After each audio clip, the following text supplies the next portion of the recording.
जय श्री राम दोस्तों।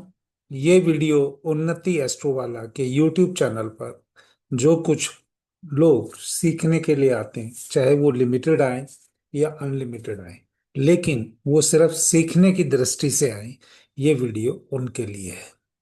देखिए, जैसा कि आप देख पा रहे हैं, यहाँ पर एक चार्ट लगा हुआ है। वो चार्ट को भी डिस्कस करूंगा मैं। और इस वीडियो का मेन पर्पस क्या है, जब रेट्रोग्रेड प्लेनेट हो तो जीवन में क्या समस्या या क्या उपलब्धि व्यक्ति कर सकता है, या जब उसकी रिस्पॉन्सिबिलिटी है वो क्या बढ़ सकती हैं या घट सकती हैं, उसका विशेष रूप से अध्ययन इस चार्ट के द्वारा किया जाएगा। अब यहाँ पर, क्योंकि रेट्रोग्रेड प्लेनेट जो हैं, आज की तिथि में जब मैं वीडियो बना रहा हूँ, तो जुपिटर और सैटर्न रेट्रोगेट हैं, और साथ में मरकरी भी रेट्रोगेट है। इस जातक की कुंडली में जुपिटर और Saturn by birth natal chart में भी रेट्रोगेट है, लेकिन नेटल यानी जन्म कुंडली में बुध ग्रह वक्री नहीं है। तो उस पे आने से पहले मैं आपको एक सिंपल दो प्लैनेट जिनकी बात विशेष रूप से करेंगे, गुरु और शनि की। तो जन्म कुंडली में वक्री बृहस्पति अगर हो किसी की, तो हम ये कह सकते हैं बृहस्पति की जो ऊर्जा है वो आंतरिक और तीव्र अभिव्यक्ति का प्रतीक हो सकती है, जिसमें अक्सर पिछले जन्मों के सबक या कर्म शामिल होते हैं। वहीं इसके विपरीत अगर फॉरवर्ड या मार्गी ग्रह बृहस्पति की बात करें, तो वो अपने प्राकृतिक गुणों जैसे ज्ञान का कारक है, विस्तार यानी नॉलेज और एक्सपेंशन का कारक, या लक का कारक, कुंडली में वैदिक ज्योतिष के अनुसार गुरु को माना जाता है। तो हम यहाँ कह सकते हैं इन सब चीजों की स्पष्ट या स्पष्ट अभिव्यक्ति को दर्शाता है मार्गी ग्रह। वक्री ग्रह का जो प्रभाव है, उसके भाव और कुंडली बल पर निर्भर भी करता है। अगर मान लीजिए कोई ग्रह वक्री है और वो किस भाव में बैठा है और उसका कुंडली में क्या षडबल उसको मिला है, ये भी बहुत इंपॉर्टेंट हो जाता है। लेकिन आप हमेशा एक चीज याद रखिएगा कि वक्री गुरु या मार्गी गुरु का ये मतलब बिल्कुल नहीं है कि वो कुंडली में मजबूत है या कमजोर है। हाँ, यहाँ पर एक आप ये चीज कह सकते हैं कि जो पास्ट लाइफ का जो, क्योंकि अक्सर मैंने बहुत से डिफरेंट लिटरेचर में पढ़ा है कि अगर जुपिटर या सैटर्न रेट्रोगेट हो, तो पिछले जन्मों के मतलब जीव और कर्म से रिलेटेड, खासकर जिन भाव में वो बैठता है या जिन भाव का वो स्वामी बनता है, वहां पर कर्मों का हिसाब किताब पिछले जन्मों से पेंडिंग है कुछ, उसमें वो इस जन्म में वो जातक को करना होता है। तो चलिए, गुरु का जैसे मैंने बोला, इसी प्रकार से हम एक बार शनि का भी देख लेते हैं, फिर ये कुंडली के माध्यम से मैं बताने की कोशिश करूंगा, या मैं क्या सोचता हूं वो अपनी नॉलेज भी आप लोगों के साथ शेयर करूंगा। अब इसी प्रकार से अगर जन्म कुंडली में वक्री शनि है, तो ये पिछले जन्म या जिम्मेदारी के साथ आंतरिक संघर्ष का संकेत भी देता है, जिससे वर्तमान जीवन में सबक और चुनौतियां मिलती हैं। यानी सैटर्न रेट्रोगेट है तो लाइफ में काफी आपको डिफिकल्टियां फेस करने को भी दिखने को मिलती हैं, या आपको उन डिफिकल्टियों कर पाकर आप पार कर कर उनको बेसिकली आगे बढ़ते हुए मार्ग में ऑप्शन भी आपको ज्यादा मिलेंगे। वहीं इसके विपरीत अगर फॉरवर्ड या मार्गी शनि है जो कि सीधी गति वाला बन जाता है, देखिए वो चलते तो दोनों फॉरवर्ड डायरेक्शन में है, लेकिन एक रिफ्लेक्शन की बात है। और शनि जो है वो साल में अप्रोक्सीमेटली 140 से 160 दिनों के बीच में, कहीं किसी साल 140 दिन के लिए, किसी साल वो 160 दिन के लिए इसका ड्यूरेशन रहता है। वो वक्री होता ही है 365 दिन में से। इसी प्रकार से गुरु भी 120 से 140 दिन के बीच की रेंज आती है। किसी साल 120 से लेके 140 का ये नंबर ऑफ डेज वेरी करते रहते हैं। तो 365 दिन में से इतनी वो भी वक्री रहेगा। तो इसका मतलब हर साल जो बच्चे उन महीनों में जन्म लेते होंगे, और कुछ टाइम में, हर साल तो नहीं लेकिन कुछ टाइम पे ऐसा भी आता है जब गुरु और शनि दोनों वक्री होते हैं। तो जब गुरु और शनि वक्री होते हैं तो वो बहुत ही धर्म और कर्म के मार्ग के, पिछले जन्मों के कर्मों को लेके भी दर्शाता है।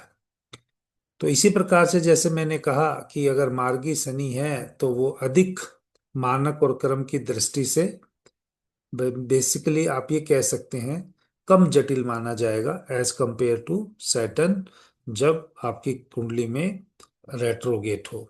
सामान्यतः ग्रहों की स्थिति और पहलू जो भी है व्यक्ति के जीवन और अनुभवों का अलग अलग टाइप का, अलग अलग टाइप चीजों का वो एक्सपीरियंस कर सकते हैं। परंतु इसको अगर एक लेमैन की कुंडली से समझाना है तो मैं वो आपको यहाँ दिखाने की कोशिश करूंगा। अब सबसे पहले अगर आप वैदिक ज्योतिष की बात करेंगे तो वैदिक ज्योतिष में कोई भी चीज आपको जीवन में चार्ट में तो स्कोप दिख जाएगा।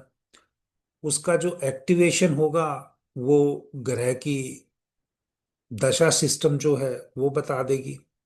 और उस दशा सिस्टम में से जो पर्टिकुलर टाइम पीरियड सेलेक्ट करना है एक इवेंट का होने का, वो ट्रांजिट या गोचर आपको बता देगा।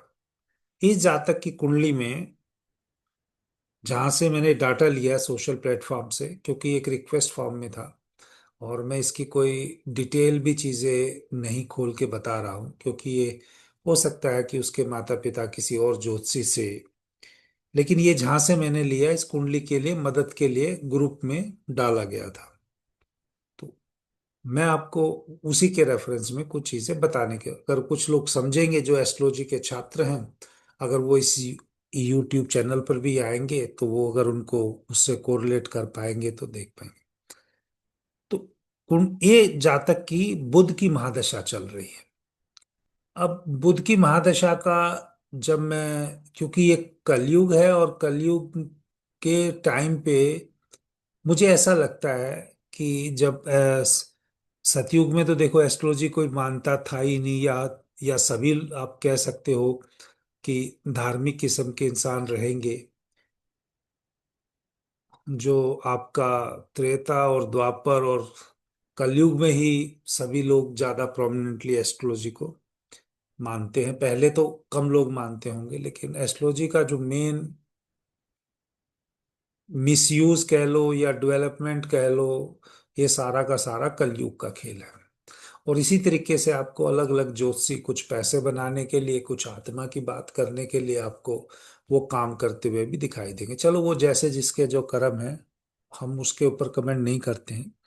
तो जो मैंने वहां पे एक चीज पाई कि इस टाइम पे पर्टिकुलरली है, जो दशा सिस्टम जो काम करता है वो लंबी ड्यूरेशन वाला दशा सिस्टम काम नहीं करेगा। तो अगर विशेष रूप से अगर आप देखो, जो आपकी विंशोत्तरी दशा है या अष्टोत्तरी दशा है, 120 108 साल, और जो इस तरह की है, उनसे बजाय जो दशा सिस्टम जो 30s या 40s में होगा, कन्वर्ट कर सकते हैं, तो वो ज्यादा अच्छे से चीजों को, इवेंट को देते हुए दिखाई देगा कलयुग में। तो इसमें से कहीं पर वो त्रिभागी निकालने का अलग कंसेप्ट है। उसी त्रिभागी को विंशोत्तरी के अनुसार मैं 3 भागों में बांटता हूँ। मेरा भी एक अपना कंसेप्ट है जो उन्नति एस्ट्रो वाला पे काम करते हुए या इसके अंदर करते हुए जब कभी भगवान ने ब्लेस किया तो मैं उसको इस चीज का, क्योंकि वो त्रिभागी दशा जिस तरह से डिवाइड की गई है उस तरह से नहीं है, लेकिन जो मैंने इसका कंसेप्ट निकाला है वो मैप के अनुसार ही निकाला है। बेसिकली महादशा में अंतर और प्रयंतर प्रत्यंतर के दिशा के हिसाब से, लेकिन उसमें टोटली हम जो करते हैं महादशा यानी जो चल रही है, जैसे इस जातक की बुध की महादशा चल रही है, बुध की महादशा चल रही है तो बुध के 3 नक्षत्र होंगे। तो 3 नक्षत्रों में से जो, चाहे वो अश्लेषा है, फिर उसके बाद ज्येष्ठा है, और फिर तीसरे नंबर पे रेवती आता है। लेकिन जब मैं ये दशा सिस्टम को निकालता हूँ तो कौन सा इनमें से पहले एक्टिवेट होगा, वैसे सीक्वेंस में देखा जाए तो 9 नंबर पे अश्लेषा आएगा, 18वें नंबर पे ज्येष्ठा आएगा, 27वें नंबर पे रेवती आएगा। लेकिन ये जब महादशा व्यक्ति को मिलती है या बाकी प्लैनेट्स के हिसाब से, इसको कौन सा इनमें से नक्षत्र पहले एक्टिव होगा वो बहुत इंपॉर्टेंट है। तो इस पर्टिकुलर जातक के लिए जो एट प्रेजेंट जो नक्षत्र एक्टिवेटेड है वो ज्येष्ठा नक्षत्र है, और ज्येष्ठा नक्षत्र जो है वो 8 नंबर की राशि में आता है, और इस जातक की कुंडली में 8 नंबर की राशि में चौथे भाव में बैठी है, और वहां पर बुध और सूर्य बैठा है। बुध जो है वो स्वामी जो बना है वो 3 और 6 नंबर राशि का है, यानी बुध बन गया, एक तो 3 और 6 का मतलब है, तो एक तो आप कह सकते हैं सेकंड हाउस का, और एक 11th हाउस का। तो इनमें से सेकंड हाउस मारक भी है इस जातक की कुंडली में, या हर कुंडली में सेकंड और 7th हाउस मारक होता है। तो सेकंड हाउस मारक होने की वजह से, बुध की वजह से वो भी एक्टिवेट हो जाएगा, और उसका स्वामी वहां बैठा है चौथे भाव में। तो जब भी किसी जातक का जन्म और मरण होता है तो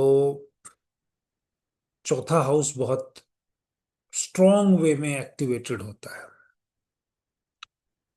तो यहाँ पर एक तो महादशा का जो कंसेप्ट है वो त्रिभागी का, चौथा हाउस एक्टिवेटेड है, ज्येष्ठा नक्षत्र एक्टिवेटेड है। ज्येष्ठा नक्षत्र एक्टिवेट होने से बुध वहां खुद बैठा है, दो बात, और बुध अब स्वामी जो बन गया है मारक स्थान का भी बन गया है। जो बादकेश है स्थिर लगन की कुंडली में, बेसिकली वो बनता है 9वां भाव, तो यहाँ पर वो मंगल बनेगा, और मंगल यहाँ पर जो बैठा हुआ है वो बैठा तो छठे घर में है, लेकिन वो 9वें भाव का और 8वें भाव का, 9वें भाव का और चौथे भाव का स्वामी भी है। छठे भाव में बैठा है, कॉन्फ्लिक्ट वाले में या दुश्मनों वाले में या रोग वाले हाउस में भी बैठा हुआ है।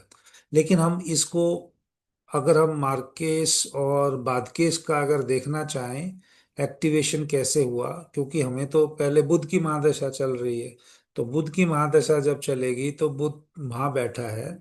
लेकिन अभी हम शनि को कैसे इन्वॉल्व करें या मंगल को कैसे करें वो अभी हम आगे चल के बात करेंगे। लेकिन इस जातक का मैंने आपको बताया, बुध की महादशा विशेष रूप से इसको मार्क जो मार्केश है वो एक्टिवेट किए हुए है।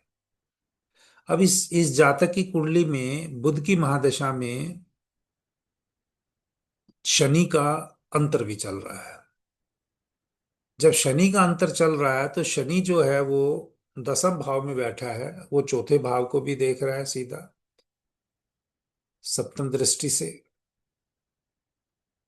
तीसरी दृष्टि से जो है वो 12th हाउस को भी देख रहा है, ठीक है। और 10वीं दृष्टि से वो सप्तम भाव को भी देख रहा है, और सप्तम भाव जो है मैंने कहा दूसरा मार्केश है। तो इसका मतलब कहीं ना कहीं दूसरा भाव का मार्केश भी एक्टिव हो गया। क्यों? क्योंकि बुध बुध ने सेकंड हाउस एक्टिवेट कर दिया, शनि ने सप्तम भाव एक्टिवेट कर दिया। और जो शनि है वो सप्तम भाव का और सप्तम भाव का और छठे भाव का स्वामी भी है, और छठे भाव में वह मंगल भी बैठा है। तो इसलिए मार्केश दोनों, बादकेश एक्टिवेट होने से, सर्किट कंप्लीट होने से इस जातक के जीवन में कोई विशेष प्रकार का, आप ट्रांसफॉर्मेशन कह सकते हो, संकट कह सकते हो, या कोई विपत्ति का समय इस कुंडली के हिसाब से भरपूर रूप से वैदिक एस्ट्रोलॉजी के हिसाब से एक्टिवेटेड है। अब ये जातक की जीवन में जो दुख का समय है, या कष्ट है, या अचानक इसका ट्रांसफॉर्मेशन का है, वो क्यों एक्टिवेटेड हुआ, अब वो भी तो देखना है ना, क्यों एक्टिवेटेड हुआ। तो यहाँ जो ब्लैक पेन से मैंने मार्क किया हुआ है त्रिकोण, क्योंकि जो बुध के और शनि के नक्षत्र हैं प्रोमिनेंटली, वो 4 8 12 राशियों में ही आते हैं। और 4 8 12 राशियों के त्रिकोण में, जो कि हैं भी स्थान मोक्ष के स्थान हैं, ऐसा बोलते हैं ना। पहला 1 5 9 धर्म का त्रिकोण है, 2 6 10 अर्थ का त्रिकोण है, 3 7 11 काम का त्रिकोण है, और 4 8 12 जो है वो मोक्ष का त्रिकोण है। वो मोक्ष के हाउसेस भी हैं और वहाँ मोक्ष वाली राशियां भी बैठी हैं। तो विशेष रूप से जातक के कुछ ना कुछ जीवन का, मैं कोई खाली ये नहीं कह सकता कि भाई मृत्यु तुल्य कष्ट ही है, या ये भी कह सकता हूं कि भाई इसमें कोई बहुत बड़ा ट्रांसफॉर्मेशन उसके एक्टिवेट हुआ है। तो ये जातक अपने दोस्तों के साथ ये जातक अपने दोस्तों के साथ घर से घूमने के लिए निकला, या मंदिर में चल के जाना था, ट्रैक करके, वहां पे कुछ पहाड़ी पे मंदिर होगा या किसी ऊंचाई पे होगा, तो मतलब ट्रेवल करके जाना था, तो अचानक ये वहां से गायब हो गया। तो इसकी कुंडली में विशेष रूप से 4 8 12 राशि का जो एक्टिवेटेड हुआ, तो उसमें दोस्तों के साथ कैसे एक्टिवेट होंगे। दोस्तों का तो अगर आप देखोगे, भाव तीसरा नॉर्मल लेते हैं, सिबलिंग्स का या सोशल सर्कल का भी लेंगे, तो 3 11 कहीं ना कहीं फ्रेंड्स या सोशल गैदरिंग को दिखा सकता है। तो इस हाउस में, इस चार्ट में 11वें भाव का जो दोस्तों का जो स्वामी है, वो भी बुध बनता है। बुध फोर्थ हाउस में बैठा है, और बुध इस टाइम पे वक्री है। तो इस कुंडली में गुरु भी वक्री है, शनि भी वक्री है। तो शुक्र के ऊपर से शुक्र जा रहा है और बुध के ऊपर से बुध जा रहा है, लेकिन गोचर का जो बुध है वो खुद वक्री भी है। और इसकी कुंडली में एक ऐसा योग भी है कि दोस्त दोस्तों की वजह से, मैं धोखा तो क्या वर्ड बोलूं, दोस्तों की वजह से इसकी जिंदगी में कभी कोई लॉस होने की संभावना बनी हुई है। जब भी मरकरी मरकरी और मून का, यानी बुध और चंद्रमा का त्रिकोण में संबंध होगा, या एक साथ बैठे होंगे, तो ऐसे व्यक्ति को दोस्तों के साथ यात्राएं नहीं करनी चाहिए।